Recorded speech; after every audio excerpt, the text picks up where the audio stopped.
In this video, you will learn how to connect XTB to MetaTrader 4, open an XTB account, sign up for an account through the XTB platform if you have not already, request an MT4 account. XTB primarily uses XStation, so you will need to request an MT4 access through customer support or on your dashboard.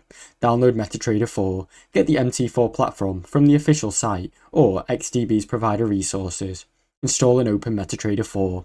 Follow the installation prompts and launch MetaTrader 4 application on your device. Log into your MetaTrader 4 with your XTB credentials. Go to Files, log into Trade Account, and enter your MetaTrader 4 login and password, then choose your appropriate XTB server.